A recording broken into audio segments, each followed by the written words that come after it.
Hi friends, मेरा नाम भूपेंद्र नरूका है और आपका मेरे चैनल एस्ट्रो मोटिवेशन में बहुत बहुत स्वागत है। फ्रेंड्स, आज हम कुंडली लेके आए हैं अमिताभ बच्चन जी की। अमिताभ बच्चन जी की कुंडली में देखते हैं ऐसे क्या मैग्नेटिक फील्ड्स रही ग्रहों की कि उनका जो लाइफ स्पैन था वो इतना इवेंटफुल रहा। तो देखिए, इनकी जो कुंडली बन रही है वो बन रही है कुंभ लग्न की। कुंभ लग्न की मतलब 11 नंबर जहां देख रहे हैं वो होता है कुंडली का पहला भाव। पहले भाव में 11 नंबर मतलब जो लग्नेश हो गए वो कौन हो गए? 11 नंबर। 11 नंबर कौन है? कुंभ। तो कुंभ लग्न के इनके लग्नेश हो गए। लग्नेश कौन कहलाएंगे? शनि। ठीक है। अब आप सोचते होंगे कि हमेशा स्टार्ट करता है तो भाई ये हमेशा लग्नेश से क्यों स्टार्ट होती है? इसलिए होती है लग्नेश से स्टार्ट बिकॉज देखिए, लग्नेश जो है वो आपकी कुंडली को रूल करता है। लग्नेश जो है वो आपके एक ऐसा भाव है जो आपकी पर्सनालिटी को दर्शाता है। वो ऐसा भाव है जो आपके व्यक्तित्व को दर्शाता है। वो ऐसा भाव है जो आपके इंटेलेक्ट को दर्शाता है। तो आपके कुंडली में बहुत अच्छे योग हो, आपकी बहुत अच्छी एनर्जी हो सारे ग्रहों की, लेकिन अगर आपका पर्सोना ही बहुत वीक है, आपके अंदर वो तत्व ही नहीं है, आप हार्डवर्क ही नहीं करना चाहते हो, आपकी जो जिसको हम कहते हैं आलस्य प्रधान अगर आपकी पर्सनालिटी है, तो अगर बहुत से अच्छे योग भी होंगे तो वो किसी काम के नहीं है। इसीलिए हम लग्नेश से शुरुआत करते हैं और किसी भी राजयोग को हम देखने से पहले ये देखते हैं कि लग्न और लग्नेश की सिचुएशन कैसी है। इससे पहले मैंने जो सुशांत सिंह राजपूत की जो वीडियो बनाई थी, मैंने उसमें आपको बहुत अच्छे से बताया था कि लग्नेश उस कुंडली में वीक थे। योग तो बहुत अच्छे थे, राजयोग बहुत अच्छे थे, लेकिन लग्नेश वीक थे। लग्नेश वीक होते ही बाकी सारे जो ग्रह होते हैं उनकी पावर उतनी नहीं मिल पाती है। बिकॉज ये योग भी कब फलीभूत होते हैं या फिर आप ये देख लीजिए योग कब आपके इंप्लीफाई होते हैं, वो जब होते हैं जब आप उनको तत्व इंक्रीज करोगे। तत्व कैसे इंक्रीज करोगे? आप खुद मेहनत करोगे। जब घर बैठे थोड़ी कोई अमिताभ बच्चन बन सकता है, आपको मेहनत करनी पड़ेगी उस लेवल की, आपको वो पैशन दिखाना पड़ेगा, वो कमिटमेंट दिखाना पड़ेगा। इसीलिए लग्न या लग्नेश को देखना बहुत जरूरी। इस कुंडली में देखिए लग्नेश जो है, शनि जो बनते हैं वो चौथे भाव में चले गए। चौथे भाव में जो चले गए हैं वो कौन सा भाव है? सुख भाव। तो मैं हमेशा देखो कहता हूं, आप जो भी ये वीडियो देख रहे हैं अपनी कुंडली में देख लीजिए, अगर किसी का भी लग्नेश चौथे भाव में अगर है तो वो सुख सुविधाओं का भाव होता है। सुख सुविधाओं के भाव में अगर लग्नेश चले जाएगा तो क्या करेगा? उस भाव के फल में वृद्धि करेगा। मतलब उस भाव के जो से रिलेटेड जो भी पैरामीटर्स हैं उनको इंक्रीज करने की कोशिश करेगा। तो क्या पैरामीटर है चौथे भाव का? घर, गाड़ी, बंगला, नौकर चाकर और सुख सुविधा, इन सबको इंक्रीज करेगा। तो आप देखिए इनका बचपन से ही इनको इस चीज में कभी कमी नहीं रही। अब देखिए कुंभ लग्न जो है वो शनि प्रधान लग्न है और देखिए शनि जो ग्रह है वो बहुत लेटेस्ट स्टेज ऑफ लाइफ में देता है। 32 ईयर्स के बाद तो वो एक्टिवेट होता है। क्यों? क्योंकि शनि ऐसा ग्रह है जो एक राशि के अंदर 2.5 साल रहता है। सबसे स्लो मूविंग ग्रह है शनि। और आप अगर प्लैनेटरी कॉम्बिनेशन भी देखेंगे तो शनि सबसे दूर है और ग्लूमी है और धीरे अपनी चाल बहुत धीरे चलता है। इसीलिए मकर राशि और कुंभ राशि वालों को हमेशा एक बात बताई जाती है कि भाई पेशेंस रखो, क्योंकि शनि तब नहीं करेगा जब आप चाह रहे हो, शनि तब करेगा जब आप नहीं चाह रहे हो। आपको पेशेंस रखना बहुत जरूरी है और शनि आपको पेशेंस ही सिखाता है। तो ऐसे कुंडली के अंदर जो प्रोग्रेस होती है वो बहुत स्लो मिलती है और लेटेस्ट स्टेज ऑफ लाइफ में बहुत अच्छी प्रगति मिलती है जिनका कुंभ या मकर लग्न होता है। यहाँ पे कुंभ लग्न है। इसीलिए हमें कहते हैं कि जो पॉलिटिक्स के कारक हैं वो शनि ही बनते हैं और Shani latest stage of life में बहुत अच्छा देते हैं। 99% जितने भी पॉलिटिशियन हैं वो सब अपनी लेटेस्ट स्टेज ऑफ लाइफ में ही वो चमकते हैं। उससे पहले उनको जो सक्सेस मिलती है वो बड़ी हार्डवर्क से मिलती है, लेकिन लेटेस्ट स्टेज ऑफ लाइफ में वो जो हार्डवर्क होता है वो उनको एज अ ट्रायम्फ मिलता है, एज अ ट्रॉफी उनको दी जाती है कि भाई ये देखो आपने इतने साल मेहनत की तो उसका रिजल्ट ही है। इसीलिए शनि जो है वो पॉलिटिक्स का कारक भी माना जाता है। इसलिए शनि लग्न से रिलेटेड जो भी लोग हैं वो धैर्य रखें। फिलहाल हम इस कुंडली पर वापस आते हैं। तो देखिए चौथे भाव में शनि बैठ गए तो सुख सुविधाओं की उनकी कमी रही नहीं और शनि जो है वो चौथे भाव में बैठ के वहां पे कारकत्व भी पैदा करता है। चंद्रमा चौथे भाव का कारक है, लेकिन शनि वहां बैठ के जिस घर को देखता है वहां के वो कारक हैं दशम भाव के। तो शनि यहां बैठ के आपको सब चीजें एम्पलीफाई फॉर्म में देते हैं, बहुत ज्यादा फॉर्म में देते हैं, बड़ी चीजों के कारक बनाते हैं। इसीलिए इनके पास जो घर, गाड़ी, बंगले, नौकर चाकर हैं वो सब बड़ी तादाद में है। अब इनके जो देखिए जो धनेश हैं वो गुरु बनते हैं। धनेश और लाभेश गुरु इनके कहां चले गए हैं? षष्टम भाव के अंदर, और वो भी उच्च राशि के हो गए। अब देखिए क्या होगा कि जब षष्टम भाव में चले जाते हैं धनेश, तो एक बात हमेशा एक चीज हम मना करते हैं कि भाई कभी भी पैसे की उधारी मत लो।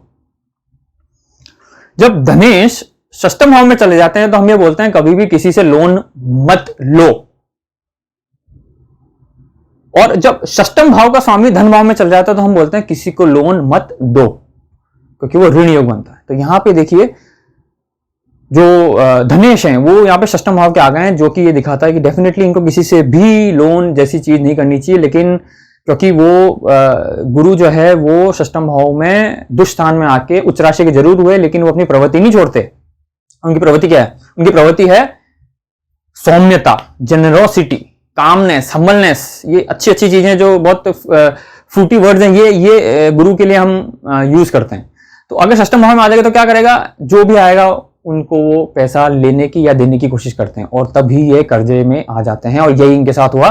षष्ठम भाव में इन्होंने लोन बहुत लिए, लोन बहुत दिए, दोनों ही काम किए, और ये इनकी जो कंपनी थी ABCL उसके अंदर इनको बहुत बड़ा घाटा हुआ, और एक बार ऐसी सिचुएशन की दिवालिया भी होना पड़ गया।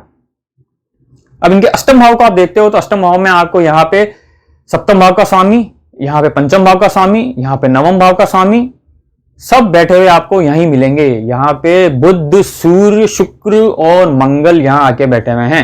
लेकिन बुध जो है अष्टम भाव में वो उच्च राशि के हैं, कन्या राशि में उच्च राशि के होते हैं बुध। तो यहाँ पे एक चीज तो अच्छी की, क्या की कि देखिए बुध वहां पे उच्च राशि के बैठ के इनको, जिसको हम कहते हैं तार्किक शक्ति बहुत अच्छी थी, और वहां से बुध ने जब दूसरे भाव को देखा तो वो वाणी का भाव है, वाणी के भाव में बुध ने देखा तो वहां पे इनकी वाणी को बहुत एक मधुर बनाया। इनकी वाणी ऐसी है कि इनकी आवाज के नाम पे अमिताभ बच्चन जी को रिकॉग्नाइज किया जाता है कि हाँ ये अमिताभ बच्चन की आवाज है। क्यों? बुध इतने स्ट्रांग है। जिसका बुध स्ट्रांग होता है, आपकी कुंडली में देख लीजिए बुध स्वग्रही है, या फिर अगर षष्ठम भाव के अंदर स्वराशि बैठा है, अष्टम भाव में स्वराशि बैठा है लेकिन उच्च राशि का है, तो आप ये समझ लीजिए आप बोलने में बहुत तेज होंगे। आपकी वाणी ऐसी होगी कि आप किसी को भी अट्रैक्ट कर सकते हो। तो यही हुआ, बुध जो थे उच्च राशि के थे। लेकिन यहां पे देखिए सूर्य भी बैठे हैं जिसने बुध को अस्त किया, यहां पे मंगल भी बैठे हैं, यहां पे शुक्र भी बैठे हैं। तो शुक्र मंगल की युति कभी भी कैरेक्टर वाइज अच्छी नहीं मानी गई है, एक्स्ट्रा मैरिटल अफेयर्स रखती है, जो थोड़े बहुत इनके रहे भी। लेकिन क्योंकि इनकी राशि जो थी वो इनकी तुला राशि थी। चंद्रमा देखिए कहां बैठे हैं? 7 नंबर में, भाग्य भाव में बैठे हैं। यहाँ पे चंद्रमा यहाँ पे भाग्य भाव में बैठे हैं षष्ठम भाव के स्वामी होके। तो इनके भाग्य से बहुत लोगों का भाग्य बना है। ये अपने भाग्य से दूसरों का भाग्य बनाएंगे। क्यों? षष्ठम भाव का रोग रिपु ऋण का स्वामी जाके नवम भाव में बैठा है।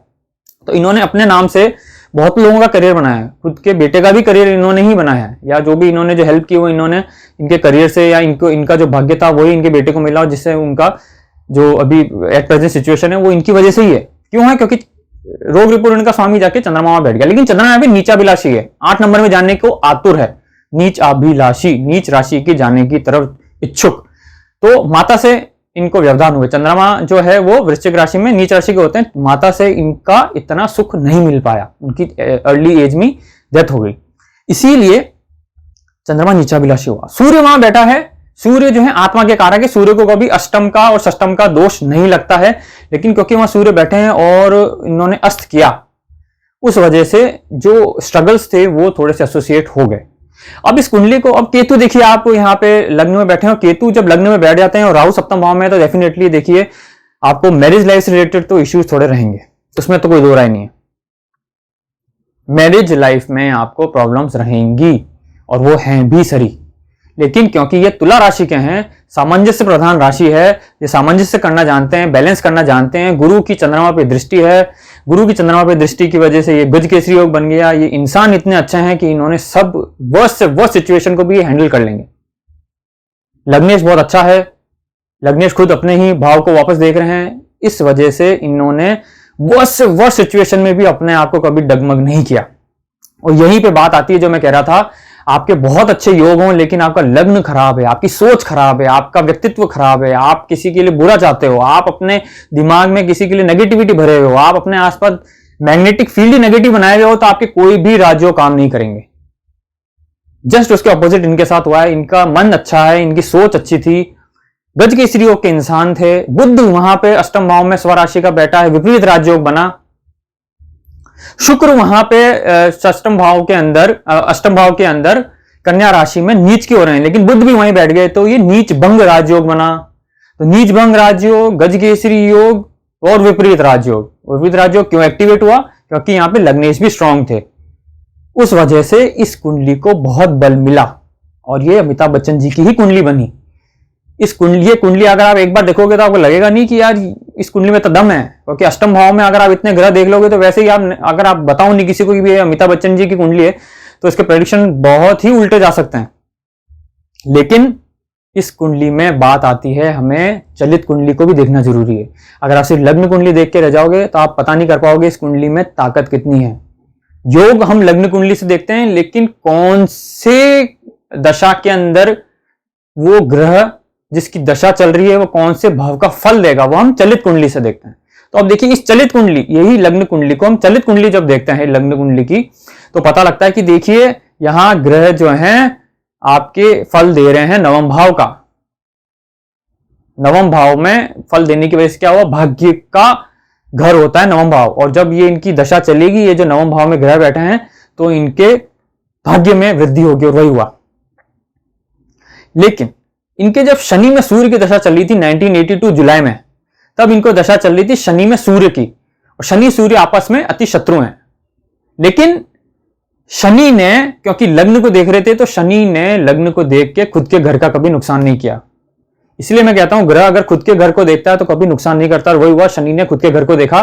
शनि चलित कुंडली के अंदर भी चौथे भाव में बैठे हुए थे, और लग्न कुंडली में भी चौथे भाव में बैठे हुए थे, तो उन्होंने सुख सुविधाएं तो दी, लेकिन जब शनि सूर्य की तब दशा चली, तो सूर्य की दशा चलने की वजह से शनि सूर्य आपस में अति शत्रु, सूर्य अष्टम भाव का स्वामी, शनि ने खुद के घर को देखा, और उनके साथ एक इंसिडेंट हुआ जिसमें वो बाल बाल बचे, लेकिन बच गए। क्यों? क्योंकि शनि ने खुद के घर को देख रहा था, खुद के घर के कभी हानि नहीं करता।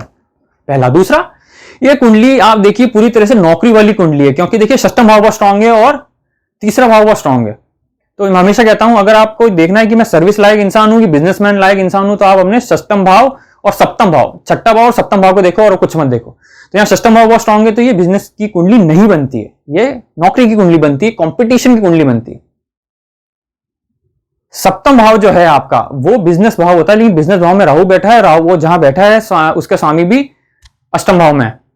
तो डेफिनेटली किसी भी तरीके से ये कोलैबोरेशन वाली कुंडली या बिजनेस वाली कुंडली नहीं बनती है, और इन्होंने बिजनेस में कभी सक्सेस भी नहीं ली इसीलिए। लेकिन नौकरी में या जिसके अंडर, किसी के अंडर काम करते हुए इन्होंने बहुत अच्छी उपलब्धि ली। फिलहाल इनको शुक्र की महादशा चल रही है, और शुक्र की महादशा जो है वो इनको अभी शुक्र में इनको चल रही है मंगल, और मंगल से पहले अभी जस्ट केतु खत्म होने वाली है, और इस पीरियड, इस दौरान इनको थोड़ा सा 2021 तक संभलने की जरूरत है हेल्थ पॉइंट ऑफ व्यू से।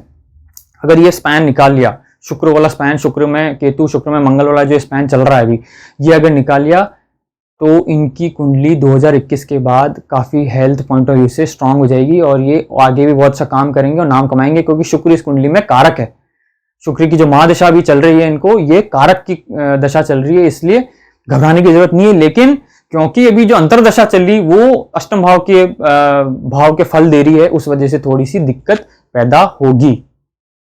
ये नवमांश कुंडली से भी हमें पता लगता है, क्योंकि नवमांश कुंडली में भी लग्नेश जो है वो अष्टम भाव में स्वग्रही बैठे हैं।